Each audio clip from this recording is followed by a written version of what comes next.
Yes! Yes! Thank you, everybody, for joining us to the final Summer Series episode of the Keeping Karlsson Fantasy Hockey Podcast, the best fantasy hockey podcast in the world, hosted by two guys who own Eric Karlsson in their keeper pools. I'm your host, Elon Dubrovsky. With me, as always, Brian Com. Hello, Elon. Hello, everybody. Thanks for tuning in. Anybody who is lucky enough to be tuning in tonight or sometime later this week is going to be witness to a Keeping Karlsson first. We are going to be promoting a Tier 2 Cupful team to a vacant spot in Tier 1 live on this very show by lottery. More on that later in the show. Yeah, by the way, he's talking about the Keeping Karlsson Ultimate Patron Fantasy League. We'll talk about all that later. We've got a big show tonight for you. We're very excited. Like I said, this is it. Like, we're going into the preseason now. This is the last Summer Series episode. We're going to talk about some news. Of course, at the same time, we're also going to be talking about some of the things we've prepared that we want to talk about. Last episode, you might remember, we discussed some players we think have lost elite status. Who had gained elite status. Now we're going to talk about some players we think have lost elite status. We'll get into all of that. We're very excited. Before we start, let's mention that we are presented by DobberHockey.com. At this point of the year, there's only one thing to say about DobberHockey.com. Like, yes, it's a great website. Yes, they have very interesting articles and rankings and all of that. But really, the reason why they're famous and the reason why they're the best is because of their guide, their yearly guide. It gets updated all throughout the preseason until the season starts. And I think even during the season, they're updating some things. But you could download the guide now. You could get updated rankings. You get a spreadsheet of the rankings. Plus, you get the whole guide where they're explaining a whole bunch of things. It's really great. Check it out, DobberHockey.com. Yeah, the guide is the reason for the season. Something like that. No, and there's all tons. Like, it's not just straight up projections. You're not just getting a list that says this player is going to get this many points. There's lots of tidbits. There's evidence. There's reasoning why. And on top of that, there's a whole other slate of stuff. Like, if you're going to buy the guide, may I helpfully suggest you include Fantasy Hockey Geek. Elon, maybe we'll talk about that more on a later show, but it's a great draft prep tool for customizing the rankings to fit your own league's point system. Yeah, lots of great tools over there, so you should check them out. We might be referencing the guide a little bit throughout the episode. There's a really good part of it where it talks about teams that have a lot of back-to-backs in the upcoming season, teams that have favorable schedules, which is really useful when you're deciding which players you want. And we discussed that actually a lot on our Patreon cast last Wednesday. Just a tidbit, Buffalo has the most back-to-backs with 19, and Edmonton has the least back-to-backs with 10. So that's something to consider when you're drafting a goalie from one of those teams. But okay, that's a conversation for another time. Brian, let's get into the first fantasy hockey headline of the week, or I guess of the last couple of weeks. The Rangers got to work late in the summer. They had lost Keith Yandel. They didn't really do anything to replace him, but then at least now they started to get busy with signings. And first, probably the most noteworthy signing, at least in terms of the news, like everyone was talking about this guy. The Rangers were the winners of the Jimmy Vesey sweepstakes. And a lot of people are wondering just who is this guy? Or at this point, I guess we all know who he is. He won the Hobey Baker Trophy last year. He had a good season with Harvard. He was drafted in 2012 by Nashville, but now he goes back. He didn't go back into the draft, and he ended up becoming eligible as a free agent, and any team was able to sign him. The Rangers get him. A lot of teams wanted him, and I'm just very curious to know, Brian, what is the upside of this guy? Because we've been hearing so much about him in the news a lot. It's almost as if we should expect him to be a guy who's going to have a big fantasy impact, but at the same time, he's Jimmy Vesey. He was drafted in the third round. So what's the deal? And should we care? So I'm going to go ahead and say no. You shouldn't care a whole lot. This is a guy, essentially what an NHL team is getting with Jimmy Vesey, by the way, is that he's somebody that can hopefully jump right into an NHL lineup and be a serviceable player, and that's not something you can get every day. Usually, you got to pick somebody up in the draft, wait a few years, and then maybe it's going to work out. Jimmy is a guy who might be able to just step in and do that right off the bat. No development time needed. Just plug and play. And that's the attraction with him. It's not going to be a bunch of goals. Any team expecting that from him, I think, was misguided. Nobody with the same pedigree as him, who's come up through the same system and scored similar point totals, has ever really come onto the scene and exploded in terms of points and assists and goals. So that said, I'm not expecting really any reason for you to draft Jeremy Vesey in your draft. There's not a whole lot of reason to desire him on your fantasy team. unless like cultural cachet is one of your categories. Well, I mean, the only counter argument that I would give you, Brian, is he did win this Hobie Baker Award for college hockey players. The last winner before him was Jack Eichel, and the winner before him was Johnny Gaudreau. So there's been a good run of valuable players. Of course, Jack Eichel was drafted second overall in his draft. Gaudreau maybe is a special exception, but like, can VC do something? I guess I do agree with you, though. It's like the hype, and we have to remember, why was there so much hype around him? The reason is because he's a guy that normally you'd have to get in the draft. And you know, if you think of him as like maybe a second round draft pick, normally we don't expect those guys to come in and have huge impacts. We expect them to be like serviceable NHL players, but it's not like, you know, one of these guys like McDavid or Eichel or even Ehlers, Larkin, you know, it's not one of these high first round guys, but a second round player still in a big draft. NHL teams would love to get an extra second round pick. They get traded around all the time. And here was the opportunity for a team to get one without having to actually pay for it. Like he's going to get paid the regular rookie price, and they didn't have to use a draft pick on him. So that's why all the teams wanted him. It doesn't necessarily mean that they think he's going to be this impact NHL player. So we have to remember that. But Brian, what do you think, though, just quickly about my thoughts on the fact that Hobie Baker winners have been having a good run lately? I don't think much of it, Elon. I don't know that VZ's scoring really compares to, say, Johnny Gaudreau or other guys who we've known to have college success, who have come out of college and have had NHL success lately. So I am going to stay very cool on Jimmy VZ. And by the way, you said they could just offer him, you know, a regular rookie contract. Not totally the case. So he's not making a ton. His cap hit is only $1 million or just under that. But with bonuses, his average annual value is actually closer to $4 million, according to General Manager. Okay. Oh, good for him. So we'll see. Obviously, he's a guy that let someone else draft in your league, especially if someone is ranking him really high, unless you're in a very deep keeper league and, you know, maybe a 30, 40-point guy has value.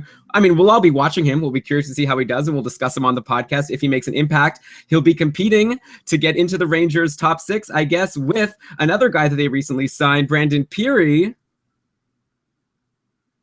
Yeah, Brandon Peary, you threw to me because you saw. I just wanted to have one more thing about VC, is that we didn't actually offer projection for him, and I think you're hoping for a half point per game at best from him if you're adding him to your team. If you are in a deep league that's going to draft players of that ilk, you know he's probably going to get some opportunity, and he's probably going to score a few points by being a middle six guy. And adding Brandon Peary actually is another middle six guy for New York, who already added other middle six guys earlier in the summer. They were actually active on July 1st, although nobody noticed. They were just noticing that they weren't re-signing Chris Yandel.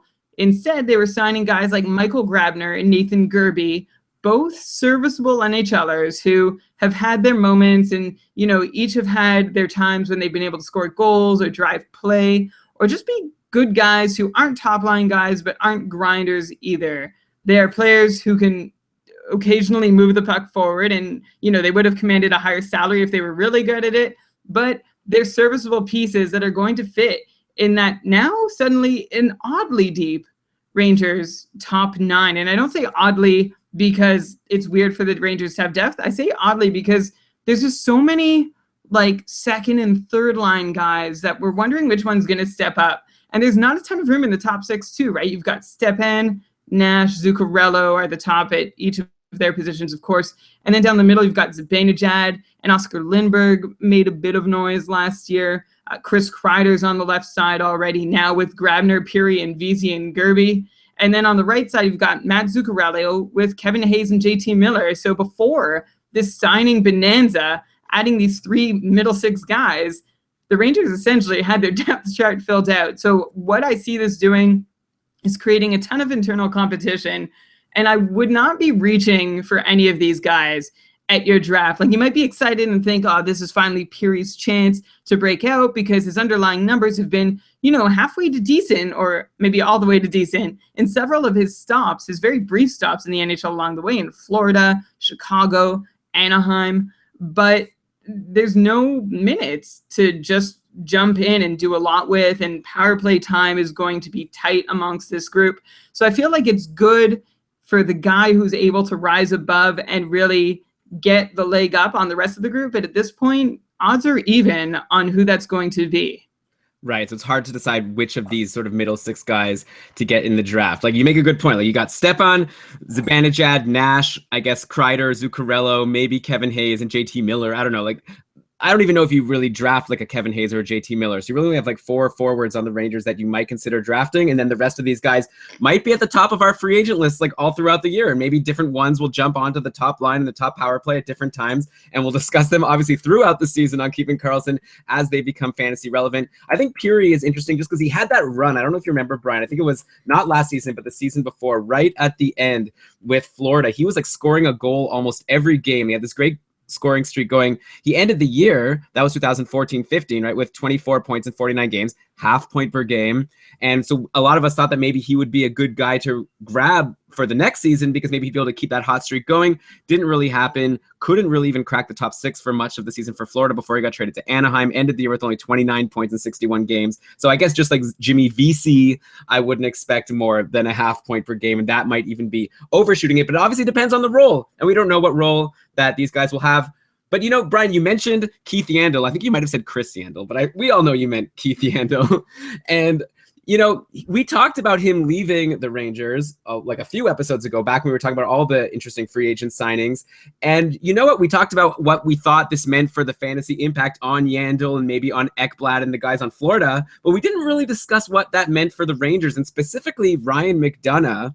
This is a defenseman who was the top power play defenseman on the Rangers a couple of seasons ago before they got Dan Boyle and before they got Keith Yandel. And all of a sudden now McDonagh finds himself once again in that role. There's not really anyone else on the depth chart that I can see being higher than him as the top defenseman on the power play. Like you look, and besides McDonagh, you have like Girardi, Kevin Klein, Mark Stahl. Like none of these guys are known for being offensive powerhouses. A lot of them aren't even known for being defensive, as I know patron Ian would say when talking about Dan Girardi. The Ryan McDonagh, so his career high, 43 points in 77 games. That was in 2013, 2014. Conveniently, the last time he was like the main top power play defenseman on the team. Do we think that 43 points, or let's say a 45-point ceiling or floor, like around that range, should we now be expecting that from him? Because if so, that makes him a pretty fantasy relevant defenseman, especially since he gets his fair share of blocks. Well, one thing he's got going for him that you've already tapped into is that on the Rangers blue line, it's like the opposite situation of the forward core, right? They have, you know, plenty of serviceable guys, but in more of a negative way than the forward core has serviceable guys. When you look down their depth chart on D, you've got McDonagh, all right, he's pretty good. And then Girardi, who has not been good at all for the last several years now. Kevin Klein, Mark Stahl, who, you know, have proven themselves to be liabilities at times. And then you're already at 5 and 6, getting to Nick Holden, Adam Clendenning, Dylan McElrath, Brady Skjell. I don't know. I've never heard a play-by-play guy say his name. That's the sort of situation that the Rangers are in right now. So there's nobody else to go to but McDonagh, and that works in his favor. Elon, you mentioned his career high was 43 points. That was back in 2013-14 when the blue line actually looks fairly similar as it does now. The next year, why did McDonagh not repeat that? Well, the Rangers added Dan Boyle, and McDonagh's totals dropped to about 32, 33 points. And then the year after, the Rangers added Yandel, and so his point total stayed in the low 30s. And then this year, the Rangers have nobody but McDonagh again, and so he's going to get those power play points by default. I haven't heard any expressed desire from the Rangers to bring in a D-man. I feel like if there was, they would have put more effort into getting that defenseman than adding VC and Gerby and Puri and Grabner. So yeah, by default, McDonagh is going to have pretty good peripherals. He's going to be the default power play guy. Unfortunately, he's not some offensive dynamo that's really capable of taking severe advantage of those minutes, but he's able to do at least an average job in the role he's going to get. And that's good news for anybody that can, you know, sneak up and grab him amongst a pool of owners who doesn't realize that his value has actually risen by 8 or 9 points because of the departure of Dan Boyle and Keith Yandel. Yeah, this is definitely the type of guy that separates the hardcore fantasy hockey players from the people who show up at their draft with the list of the points from last season and are going to be drafting based on that. Or maybe some people are like more intense and get the last 3 seasons and averages them or something. But no one, I mean, unless the underlying reasons, like, people aren't going to be reaching for Ryan McDonough. They might still be looking at him as a 35-point guy, and if you could get him as a 45-point guy, maybe with upside for 50, like, I don't want to get crazy, but at least a 45-point guy should be reasonable. So yeah, steal him in your draft if you're with noobs that aren't listening to Keeping Karlsson. Which so many of you are, because you refuse to tell your competition about our podcast, which we respect. But, like, maybe after you listen for like a year or two, you can, just let them know. Give a nudge. Don't tell them. Just give us a 5-star review on iTunes. You're sharing with the world. It's fine. Fair enough. All right, let's move on to the next big signing that happened recently. Jiri Hudler finally got signed. We were waiting for Vrbata and Hudler for so long. We talked about Vrbata on the last episode signing with Arizona, and now Hudler gets signed, very interestingly, with the Dallas Stars. And we all remember the hoopla last year when they acquired Patrick Sharp, and we were wondering, wow, if Sharp gets to play with Ben and Seguin, that's going to be huge. Even if he plays with Jason Spezza, that's a pretty good centerman to play with. I feel like now we say the exact same thing about Jiri Hudler, right? Like, we're going to have Ben and Seguin on the top line, and their like third line mate is going to change a million times throughout the season. But, it could be Sharp for a bit. I don't know. We would have thought it could have been Hemsky. Patrick Eves sometimes shows up. But definitely, I would think that Jiri Hudler is the type of guy. He's been proven to be a very complimentary third part of a top line. We all know how he did in Calgary when he was playing with Monahan and Gaudreau. So it's an interesting opportunity for Hudler. Brian, before we talk about who this hurts on Dallas, because I think there are a couple of names I could throw out there as guys that really are not happy about this signing, or they shouldn't be.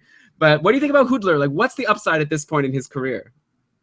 It's good. I mean, if you look at his last successful season, it was not very long ago, and depends on how you measure success, of course, but he had that 76 points in Calgary, which was crazy. Like, we all acknowledge that was like an insane version of Jiri Hudler catching lightning in a bottle. But the years before that, he was still like a 50, 55-point player off and on. And then last year he had 46 points in 72 games, although remember, he finished the year in Florida with about 10 games or so where he was not getting a ton of offensive opportunity anymore.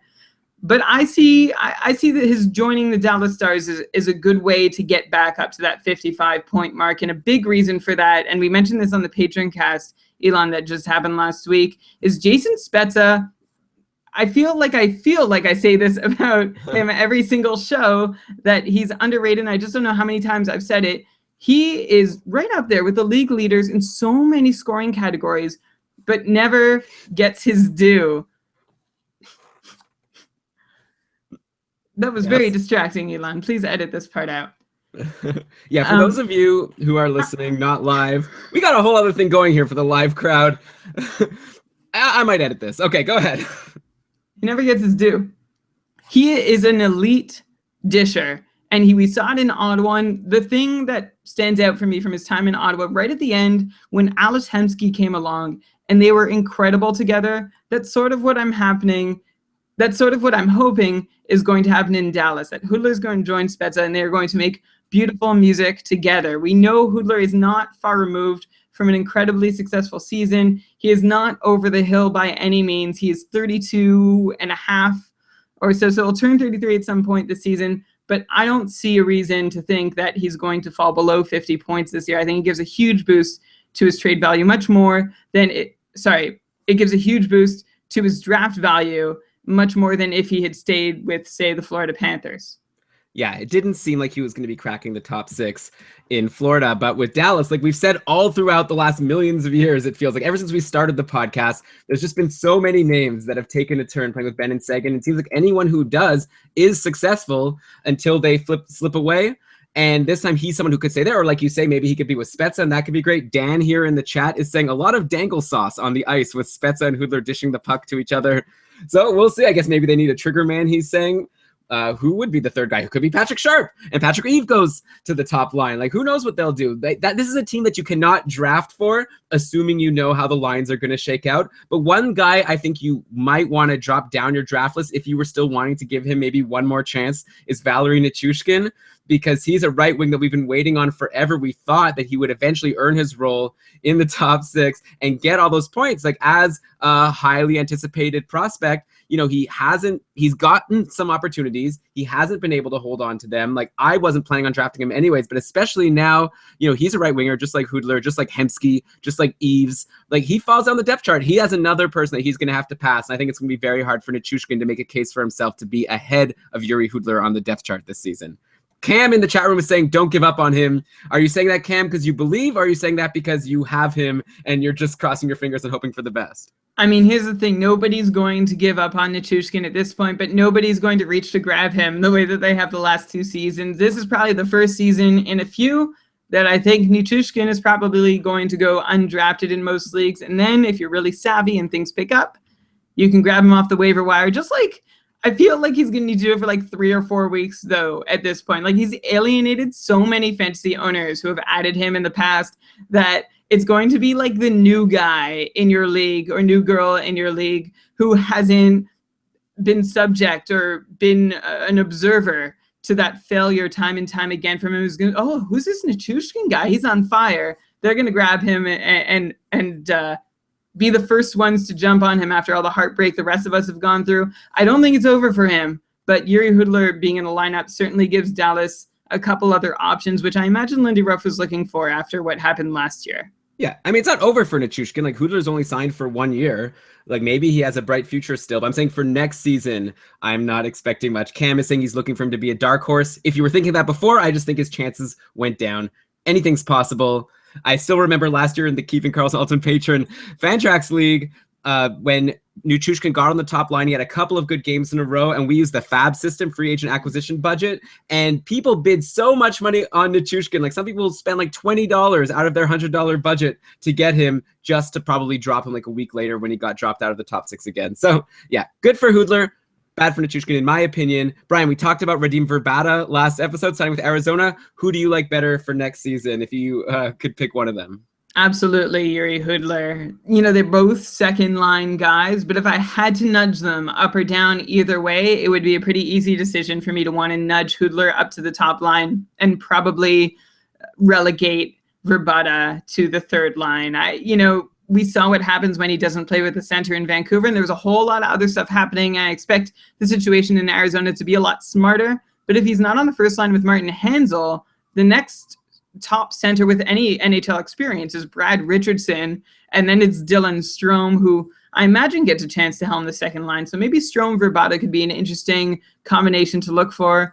I would still prefer Hudler. There's also been a lot shown lately, and I shared some of these articles on the Facebook group about how effective Dallas has been at attacking their opposition and how great they are offensively. Like, it's not just because they have Seguin, Ben, Svetsa, Klingberg. They know how to attack very effectively, and I'm excited to see Hudler get in on that.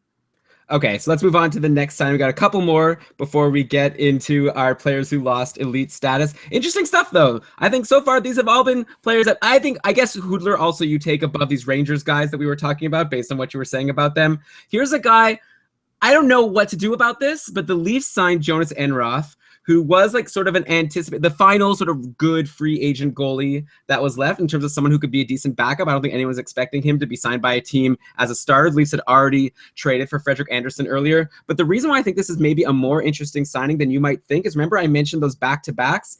Like I said, 19 was the highest for any team next season. Toronto comes in second with 18. So that's going to be 18 back-to-back games. And this is relevant because usually when a team has back-to-backs, they usually play their backup goalie in the other games. This is all of a sudden a lot of sort of guaranteed opportunities for Enroth. Even if Anderson's playing amazing, they'll probably want to give him a break and give Enroth a chance just to let Anderson rest. Plus, also, I know, Brian, you've pointed out many times that you still don't know if Anderson has really been proven to be a solid number one guy who could play a full season. He was always sharing the net with someone in Anaheim. So considering that Enroth is going to get all of these games and he's an experienced backup goalie, maybe he's the kind of guy that if you're in a really deep league and people are drafting these backups, maybe he's someone you want to look at.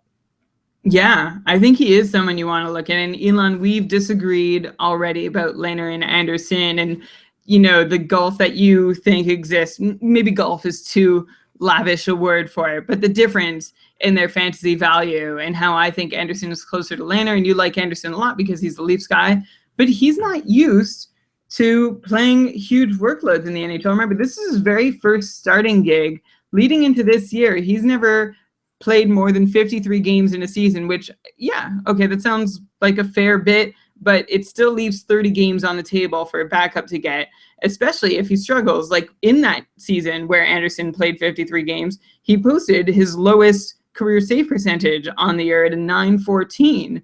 So there is a little bit of curiosity. And I remember at the end of last season, Enroth was also voicing his displeasure with how things worked out in LA, how he was the backup to Quick, and he signed there expecting to get serious playing time, and how it never materialized. I feel like one of the reasons he was still on the market at this point was because he was waiting for an opportunity where he would get some, maybe the most assurance possible that he might see some more time, because he is a better option than a lot of already employed backups. If you're looking at their even strength save percentage over the last 3 years, he's points better, save percentage points better than guys like Kudobin, and well, Zatkoff isn't much, Antti Ranta, Al Montoya, Carter Hutton. He's better than all those guys. He's magnitude better than Anders Nielsen and Jonas Gustafsson. So it makes you wonder that this could be a really savvy signing by the Maple Leafs and by Enroth. It could be a very mutually beneficial relationship. Yeah, it's a guy to watch, right? Like, he put up his best save percentage, like single season save percentage last year with LA, 922. But you have to remember, a backup goalie, like I said, he's usually going to be playing in a back-to-back, and usually the team will play their main goalie for the harder game, and then the backup goalie for the easier game. So I wouldn't be surprised if you look at like the games that Enroth played last season, they might not have been the hardest. With Leafs, there's probably not going to be many easy games, so it might be hard for him to match his 922 save percentage from last season. But I do agree with you, Brian, that he seems like a very capable backup who could challenge Anderson if, given the opportunity. Yeah, I don't mean to put you on the spot about that back-to-back harder, easier matchup game. I think the harder game is the one that comes second. So I'd be curious to see the numbers for, and I mean, Enroth playing behind a team that's tired or a team that's on the first night of a back-to-back. It's probably going to be a fairly different result for him depending on which one it is, or it's proven to be the case that a team plays worse in the second game of a back-to-back. I think that's clear. Okay, Elon, next.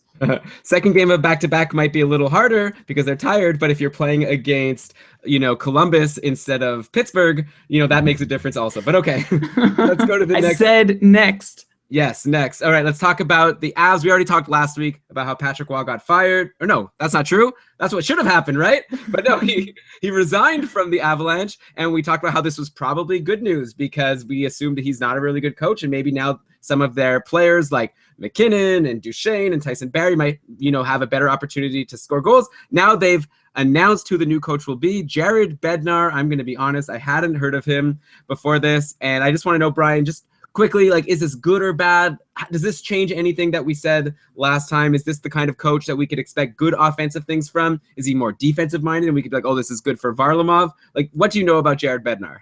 Well, Waugh couldn't be fired because he quit. Yes. Jared Bednar, I'll be honest, my first thought was that, like, that's the name Yaroslav Bednar is currently going by. Yaroslav Bednar is now playing in the Czech League, though. The former Washington Capital is the team I was going to say, but Florida Panther and a brief stint with LA. But sorry, we're talking about Jared Bednar, the now coach. I don't know. He was still in the Avs organization.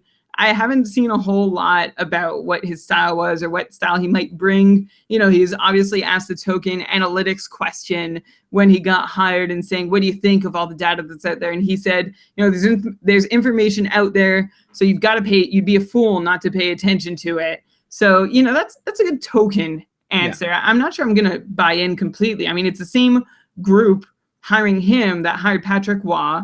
He's an intra-organizational hire. So how different of a philosophy could he really have? I'm just hoping that he has a decent system that gives the young guys a chance to succeed up front, Tyson Barrie a chance to be unleashed as well, and I'm hoping for some goalie competition in Colorado. I want Varlamov to really earn his number one spot this year. Obviously, we talked about how Patrick Waugh loved Varlamov and was not often looking to his number two goaltender. I suppose that's the one thing I can really predict here. And Elon, I think you actually thought of it first, was that Calvin Pickard might get a longer look than he ever has.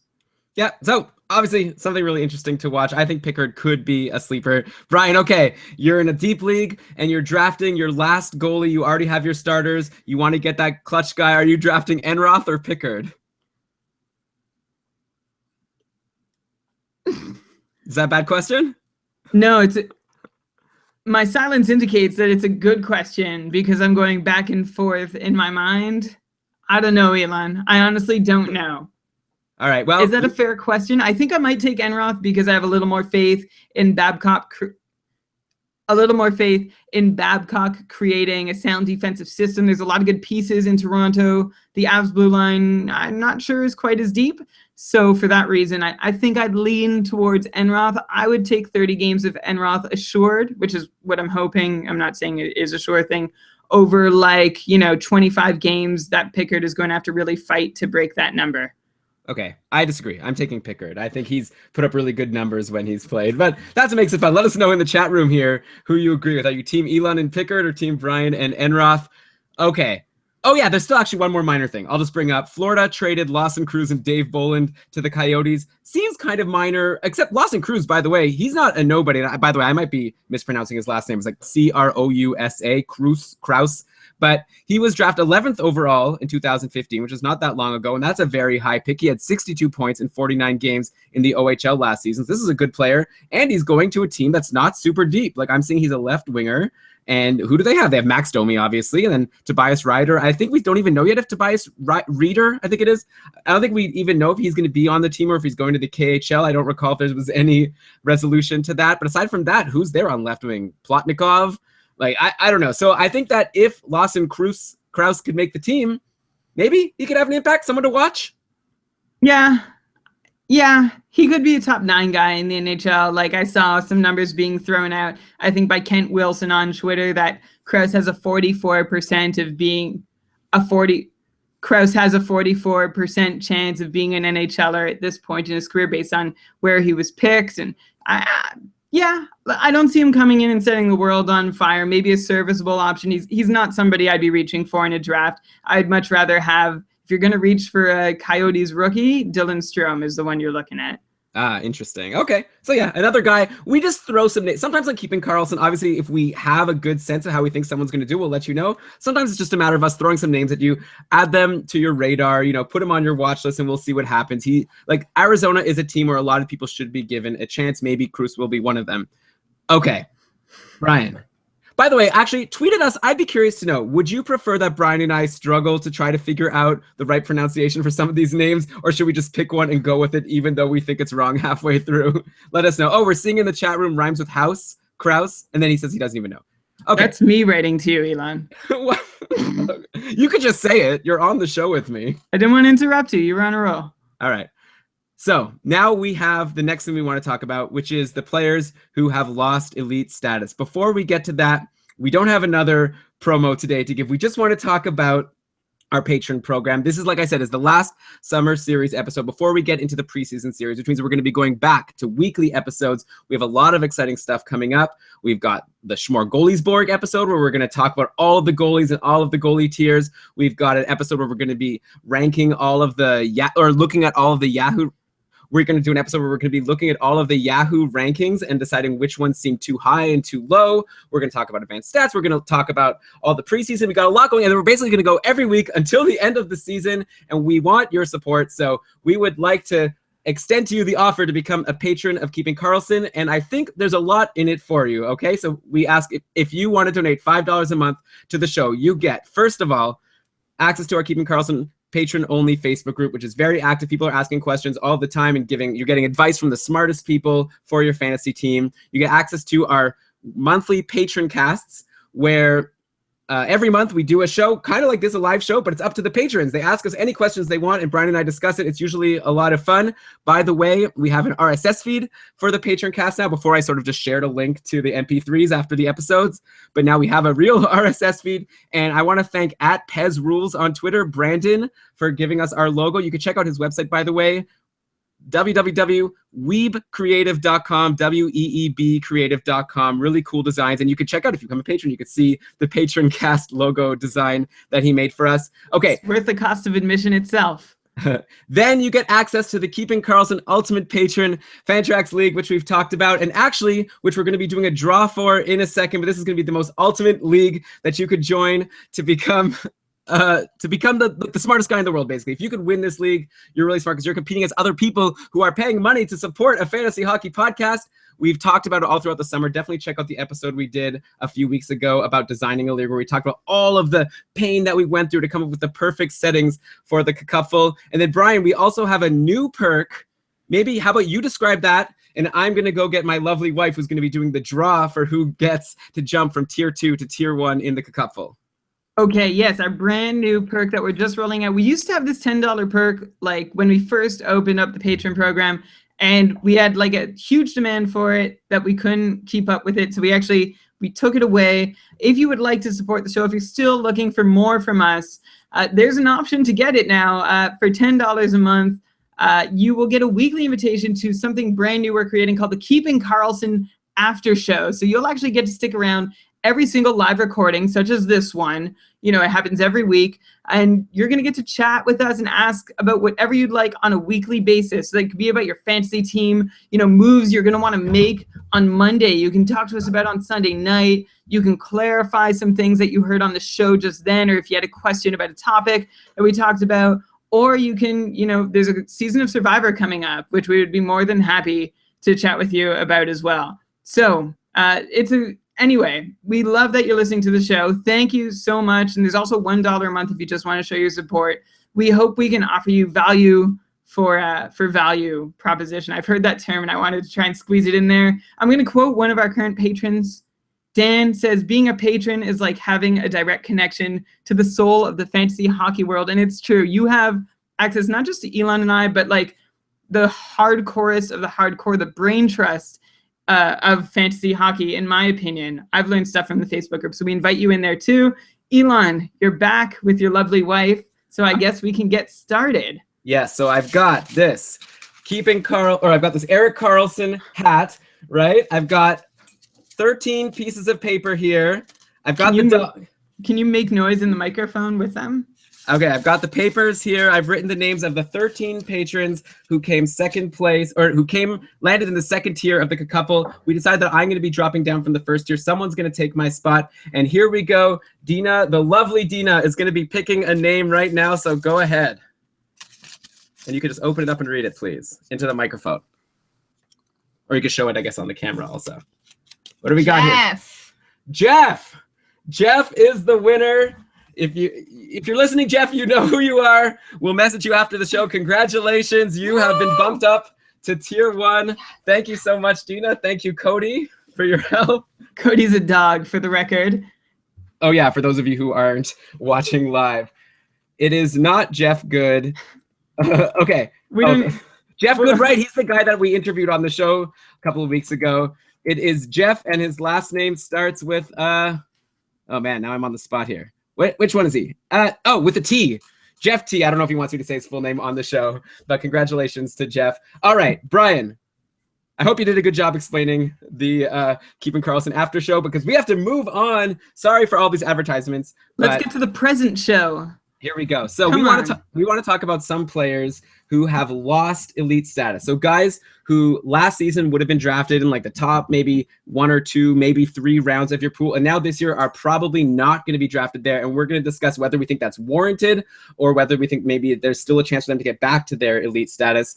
I want to start with Corey Perry and Ryan Getzlaf on Anaheim. So these are guys that perennially, like, it's been like almost a very common thing that you want to draft one of these guys in the first round. Some people would think of them as like a great, you know, if it's like a 12-team league, maybe you would grab them like 12 and 13 if you wanted the tandem. Then you could get all the power play points on Anaheim. Last year, they both really fell off, like 63 and 62 points respectively. I'm talking about them as if they're like one person, but, you know, 2 people. But I just want to talk about them both at once because it seems like their offense is very highly connected, though maybe last year it wasn't. And one reason for that was because they were not playing on the same line with each other. But now they have a new coach. Maybe that'll change. So I'm curious to know, Brian, do we think that they are now low 60-point players, Perry and Getzlaf? And should we also then maybe not be so excited about players who get to join them on the top line if they're playing together again? Or do we think they could get back to like the 70 points, 75? Getzlaf was like a point per game a couple of seasons ago. So what do we expect for these guys going into next season? Well, here's a fun little tidbit just to get the ball rolling. In the year that Corey Perry and Getzlaf played their first seasons in the NHL, when they were rookies, Randy Carlyle was also a coaching rookie with them. So they all broke into the NHL together at the same time, and they saw success. Not immediately, right? Ryan Getzlaf had like 40 points in his first NHL season. Actually, that was really good in 57 games. But Corey Perry only had 25 in 56 games. But we've come a long way since then. And in all the years that have passed in between, like you said, Elon, like these guys have shared the same fate for more or less the entirety of their careers, playing on the same team, same line. And even if you overlay their individual possession numbers or expected goals percentages or points per 60 rates, they are freakishly similar at times, especially towards the beginning of the career. But they have started to diverge just a little bit over the last year because of that different deployment. But with Carlyle coming back, I'm wondering exactly how they're going to be deployed. And my best guess is that they're going to be deployed together again. And what I'm going to do right now is let's just forget about peripherals. We know that they offer, like Ryan Getzlaf offers a lot of face-offs and Corey Perry offers a lot of hits. But I think what we want to know more about is their point scoring. And we all remember how the Ducks started last year in just this awful, dreadful offensive slump. And we talked about how, you shouldn't get too apocalyptic about the careers of Perry and Getzlaf because, they were actually working through terrible shooting percentages. Ryan Getzlaf didn't score a goal on an actual goalie. Like, he scored an empty net goal like 20 games into the season. And then another 5 or 10 games later, he actually scored a goal that got past the goalie. He took 85 shots on goal in the first half of the season, which is a touch less than his career average, but not a significant drop-off. He only scored on 3% of those shots, which is much lower than his career shooting percentage. That is just about 12%. So about a quarter of the shots were going in for him that he's used to seeing. And few remember that as soon as November, like October was awful, but Getzlaf was still racking up assists. He had 13 assists in the month of November alone, thanks to Corey Perry lighting the lamp 8 times in 15 games played in that same month. So together, they did start figuring it out in November, but the effect of that first month was so strong on people who had drafted them. There's talk that, they've fallen off, their career is over. So the truth is that these guys actually both put up near 70-point paces over the last half of the season after Bruce Boudreau made some adjustments, righted the ship in Anaheim, and the percentages started going their way. And what's really incredible about Ryan Getzlaf in particular is that his shot attempting and shot on goal rates for the last 2 seasons are actually the high watermark of his career. So he's actually posted some of the best shooting numbers of his career. While on the other hand, Corey Perry, he is showing more of a downward trend. He is showing more of a downward trend that you would expect of a player getting to about his age. So where does that leave them for next year? I know this situation doesn't exist, but I'm going to say it just to draw a contrast. If Bruce Boudreau were still behind the bench, I would say that it looks like he found a real positive way to use Getzlaf, and that should help mediate any kind of decline that Getzlaf is facing due to age. And at the same time, I'd warn that as a sniper, Corey Perry probably does stand a slightly greater chance than Getzlaf of seeing a decline in his goal-scoring numbers based on the type of game he plays. But, of course, Bruce Boudreau isn't behind the bench. Randy Carlyle is, and that's the X factor in this whole thing. That Boudreau situation was the best-case scenario. Getzlaf reasonably maintains his numbers, Perry falls off a little bit, and they both still maintain their value as pretty prime draft picks. But I'm pretty concerned about Randy Carlyle and how this team is going to perform under him. He came to Toronto and essentially submarined the team. Not that they weren't underwater already, but he didn't have any solutions to get them up to surface, and they were pretty stagnant underwater. And now that we're seeing some weird roster management choices being made in Anaheim that I don't quite understand, I wonder if Randy Carlyle is going to be captain of a sinking ship once again. His teams, even in his later years in Anaheim, when he was still with a talented team with the Ducks, they struggled to drive play, they struggled to get shots off, they struggled to win.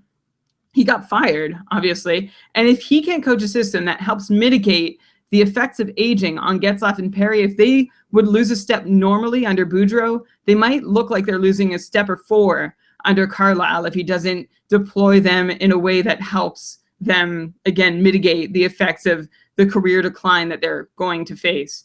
The bright side in all this, though, is that there remains no internal competition at all for either of their jobs, so they should still see plenty of offensive opportunity, plenty of time on the power play, And, at the end of the day, they're perennial top picks because they've been dependable guys over the years, including last year in their 31-year-old season. So I'm not about to tell you to back off from them completely. I'm just going to suggest that you proceed with caution, more so with Perry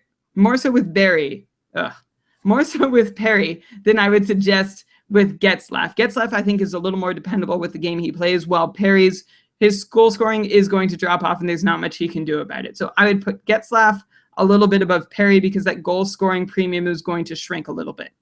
So it sounds like you're saying maybe Getzlaf, if you're saying they were both able to put up a 70-point pace after that horrible start to the season, sounds like you're saying we could depend on Getzlaf to still be around 70, 75 points, and Perry maybe more like 65 to 70. So I would hope for Getzlaf to finish between 65 and 70. And I would hope for Perry to finish between 60 and 65. If you're hoping for like another 35, 40 goal season, I think that would be setting the bar a little high for him. I think under 35 goals for sure. I think 30 could be a struggle for Perry depending on how things go. But yeah, I would prefer Getzlaf and his assists over Perry and his dwindling goals.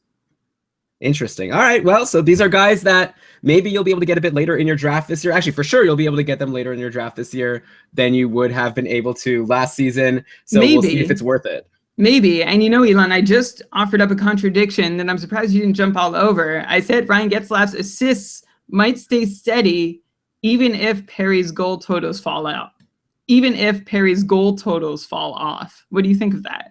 Why? Because you're saying that all of Getzlaf's assists are the result of Perry goals? I mean, there are other people on the team. Like you have Ricard Raquel, who had a good season last year. I mean, I think it's possible for that to be true.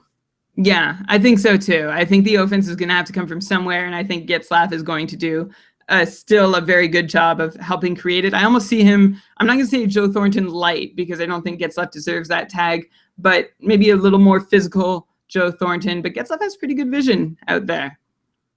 All right, yeah, so we'll see. I still like those guys, especially like you say, Ryan Getzlaf, and especially if you're in a league that counts hits, then they both still have value. But yeah, you could wait now. Don't draft them at the end of your first round. There's probably better options there. But if they're available still, second, third round, it might be a good opportunity to get them one last time, or at least one of them.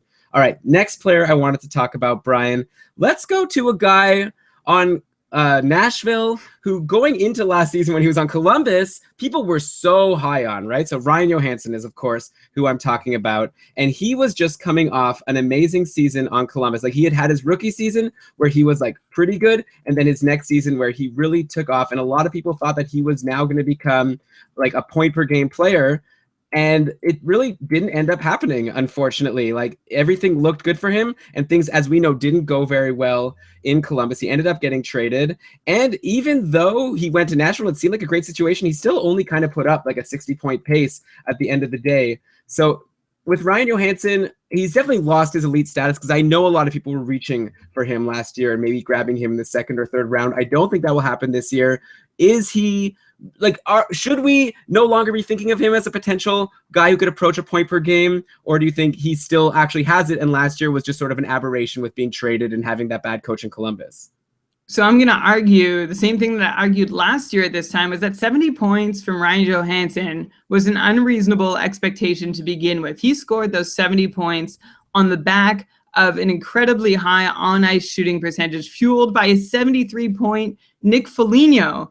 And if you look at his underlying numbers, you'll actually see that his offensive numbers were better the year before, when he had 63 points, than they were in the year that he had 71 points. So going into last year, when everybody was saying, oh, he's definitely 70 points and he's only going to shoot up from there, he could be point per game, he might get 75 at worst, there was reason to doubt that.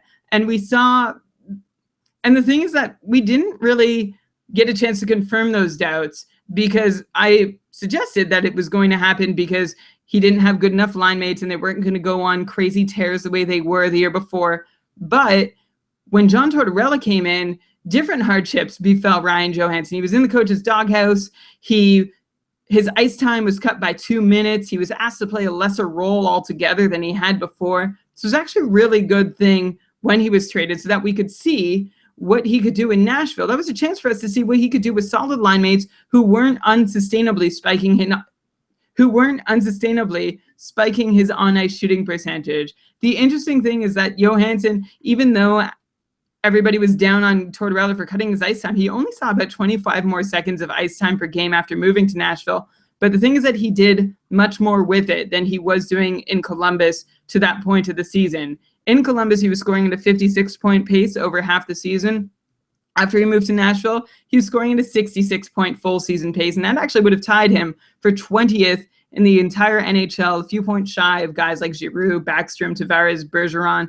His rate stats also jumped from, say, Paul Stastny, Joe Colborne territory, all the way to like Claude Giroux, Corey Perry, Patrice Bergeron, Max Pacioretty territory. So you can just hear the difference in those names to get a sense of what kind of player he was last year. And now that he's on a team that trusts him, offers him excellent line mates the whole year round, he's also on the precipice of his prime years, having turned 24 this past July. Elon, I almost wonder if he'd have fit better with the crowd from last week of guys earning their elite status, because last year I withheld it from him. I wasn't ready to give it, and this year I am. So instead of asking the question, does he lose elite status, I would argue that he never had it and that he's actually stepping up into it.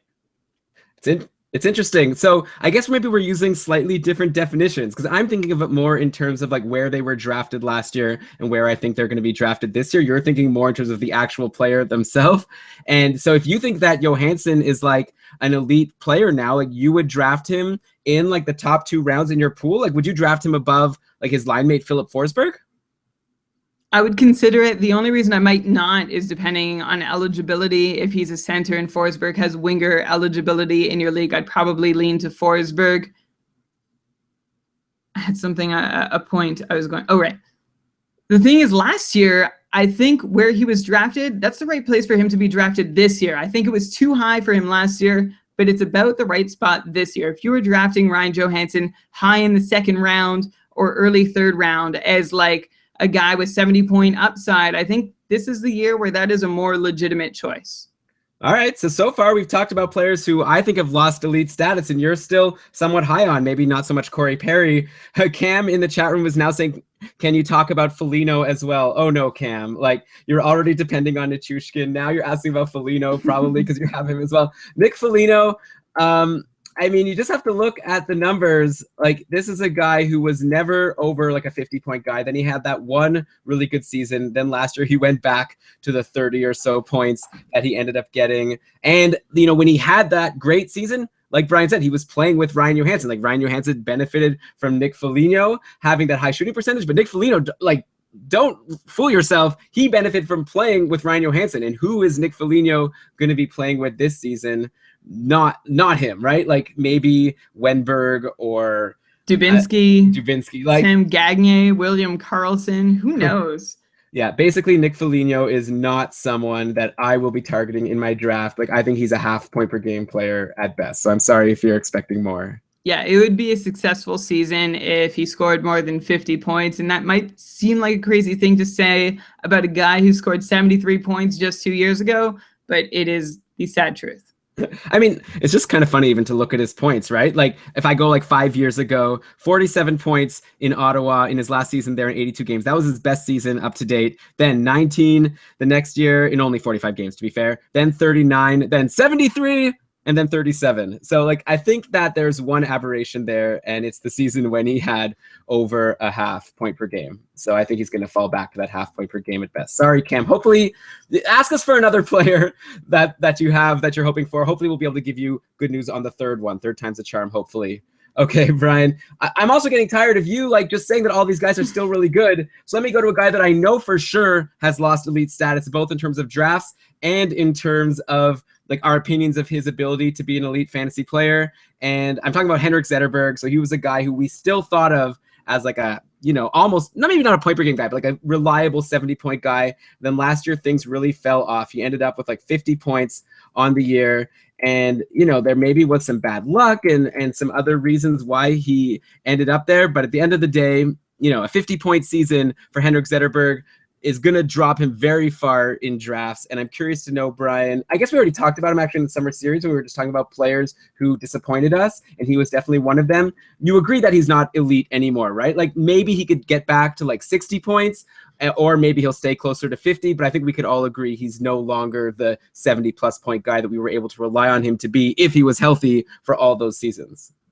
I'm going to agree with you, and not just to make you feel good. No, he's not a sure shot guy anymore. He's not the guy that you can build your fantasy team around, that you want to lead your offensive core. The guy's going to turn 36 before this season starts. He's had some injury history. Datsuk isn't there. The coach is still questionable with the systems he's deploying. There's not much reason to believe that Henrik Zetterberg can anchor your fantasy team the way he has in years past. Last year's 50 points, I mean, seemed low. I think he can do better than that, but the question is by how much? Okay, so let's go to the next guy who I'm not sure if he belongs in this list or not, and I have a feeling he's going to be falling into the Ryan Johansson category for you. But I want to talk about Max Pacioretty for a second, because I feel like we all thought going into last season that he was about to become an elite player, and people were drafting him as such. Like, first of all, for shots on goal in leagues that count shots, he had just been killing it. You know, he had in 2012, 2013, he had 39 points in 44 games, 163 shots. That's in a shortened season. Then he had 60 points in 73 games, then 67 points in 80 games. And in that 2014-15 season, when he had 67 points, which had been, you know, a surging up, he had 302 shots, over 300 shots. And then last year, he went down. He had 64 points in 82 games. And so the question is now, I thought going into the year that he could be like maybe a 70-point guy and a really valuable guy for shots. He still actually did take a lot of shots, 303 to be exact, which ranked him, I think, third or fourth in the league overall. So not too shabby at all, but 64 points does not an elite player make. So is that where we should expect him to land at this point for the rest of his career, which is a very solid, good fantasy asset, but not an elite player? Or do you think he still can rise in the ranks and be like the type of guy that you'd want to draft in like your first 2 or 3 rounds? No, I think you're right. I think we've seen peak Max Pacioretty at this point, and he used to be drafted in those upper rounds as upside, as a guy who could hit 40 goals or at least 35 and go from there. We'll see how high he can go. He takes a lot of shots. He's great that way. He's able to pick up at least 30 assists to get his totals well into the 65-point territory. But like I said, I think we've seen the best he has to offer. And at this point, you're not drafting somebody who you've seen score 30, and maybe he's going to score 40 again, or maybe he's going to break the 70-point barrier. I think the Max Pacioretty we have in front of us is probably somebody who can pick up, 30-plus goals, maybe 35 goals, 30 assists to go with it, about a 65-point guy. The one curious item about him is that this year, there might be still reason, even though like his aging curve suggests that we've seen peak Pacioretty, we might see him playing with the most talented center that he's ever had in Alex Galchenyuk. If those guys do get paired up as a duo, that could be a very interesting situation that would help Max Pacioretty sustain some value and maybe sustain some upside, some of the upside that people have drafted him on in recent years.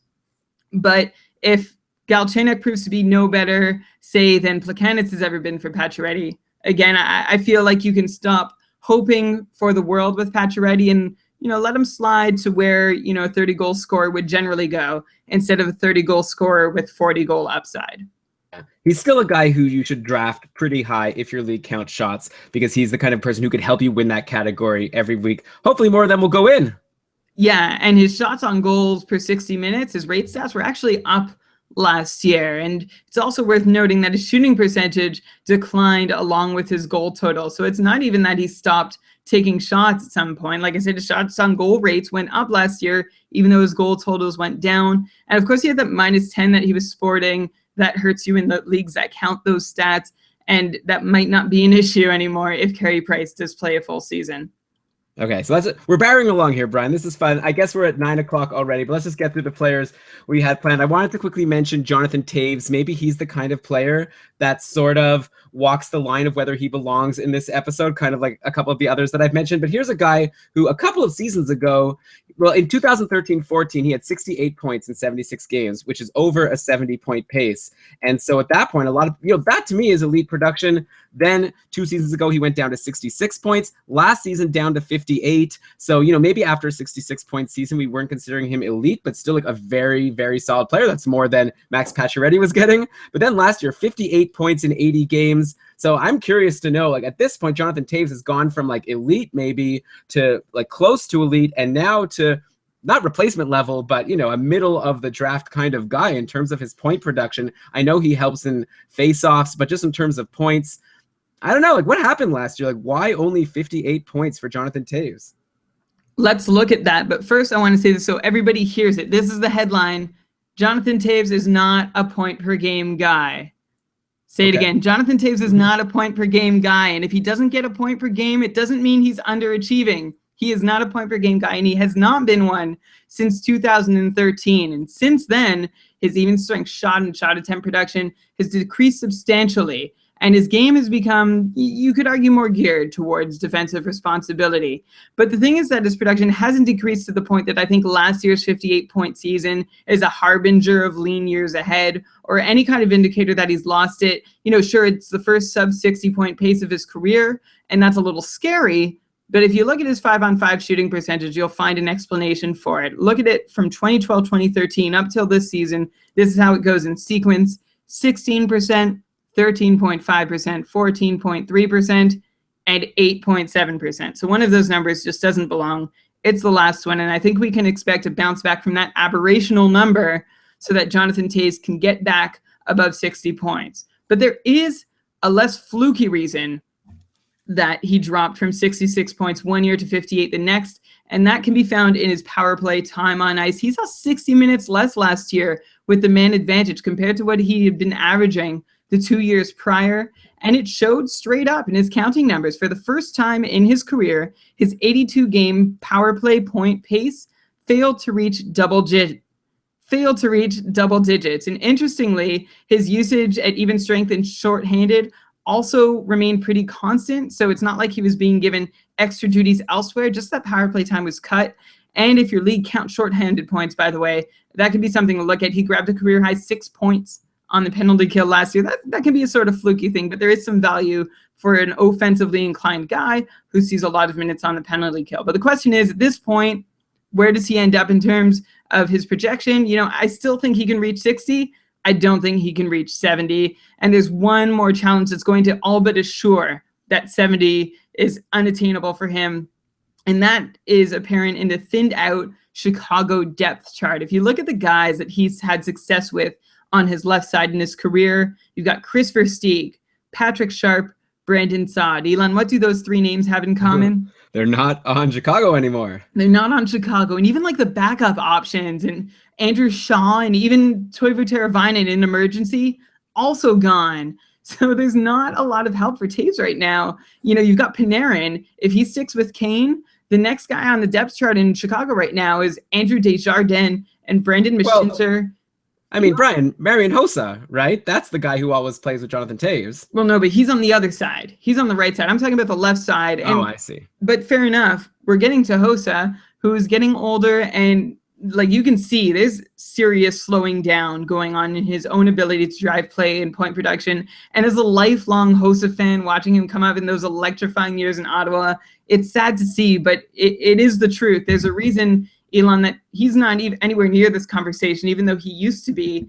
He's fallen off completely. So Toews, without having as much help from Hossa as he's used to seeing, and without having anybody ready to step in on the left side, he could sort of find himself on an island on that first line, having to do a lot of heavy lifting and maybe having a harder time producing a lot of points, which is why a 60-point season would be quite successful for him. 65 would be, I think, at this point, unbelievable. So I would have him for the low 60s.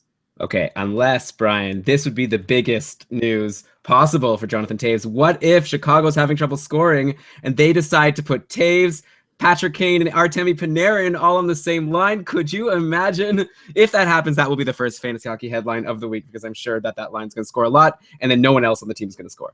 I can honestly see some line juggling happening in Chicago more than in the past by necessity this year. It'll be really interesting to see how one of the league's best coaches, Joel Quenneville, handles the lack of depth that, again, he's never really had to face this issue. There's always been guys coming up, but now the cupboards are bare. There's no left wingers aside from Artemi Panarin,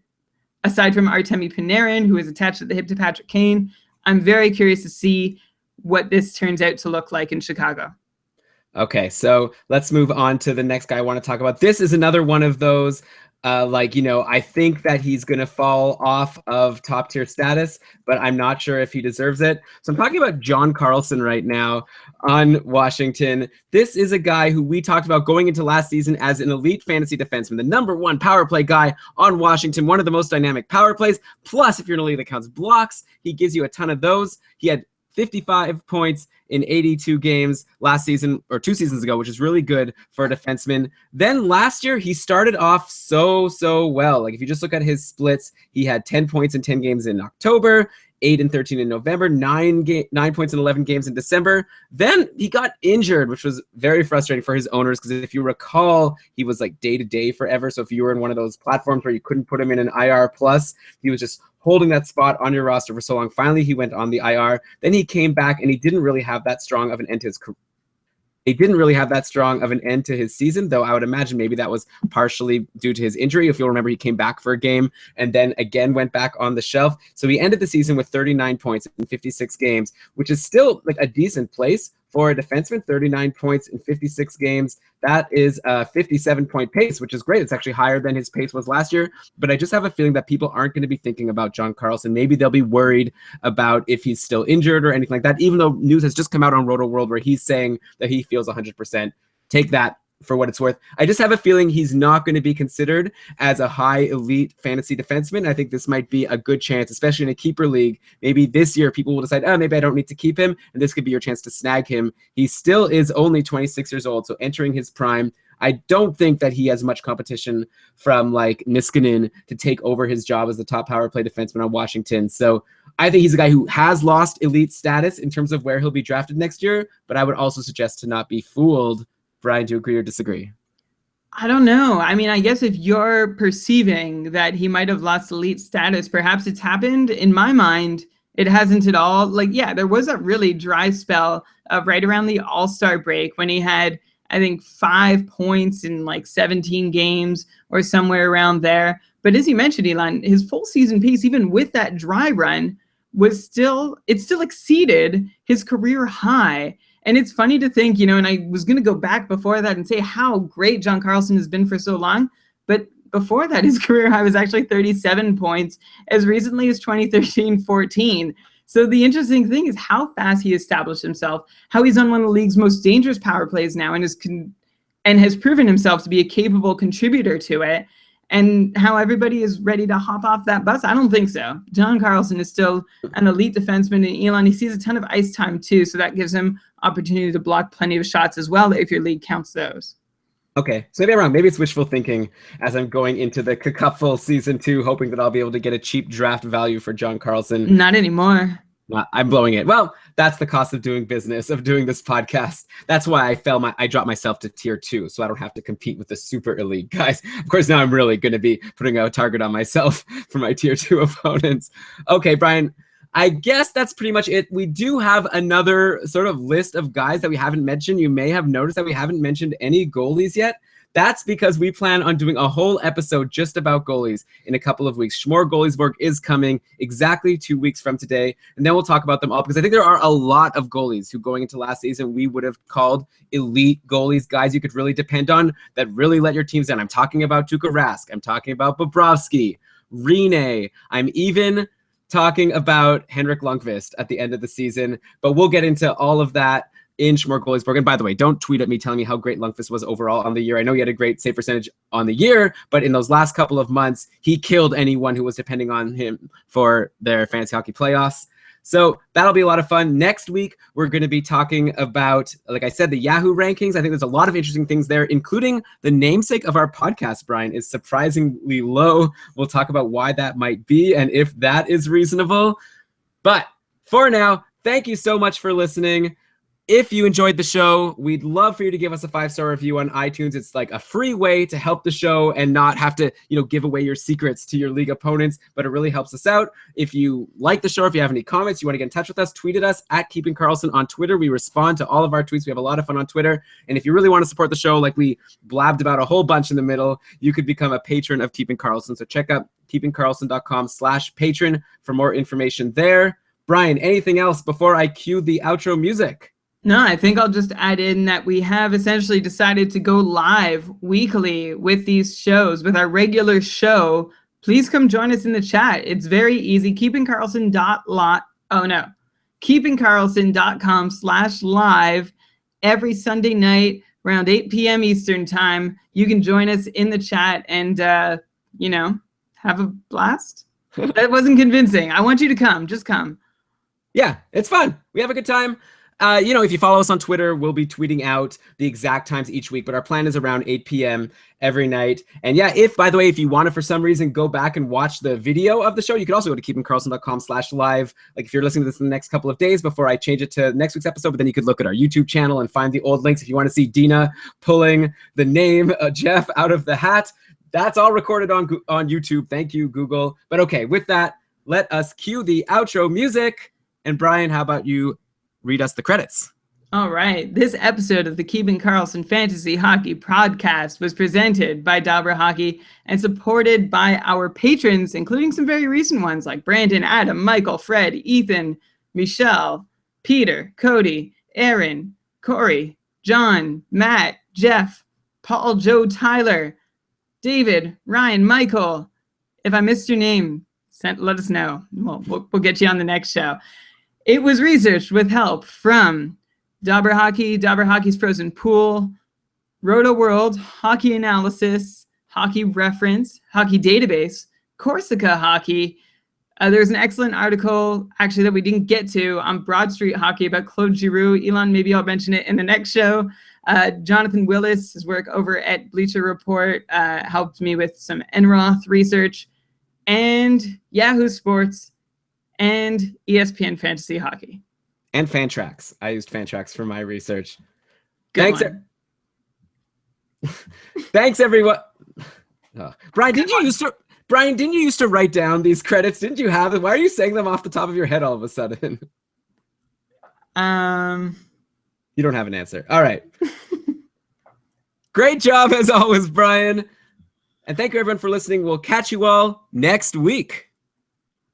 Until then, keep on keeping Karlsson. All right.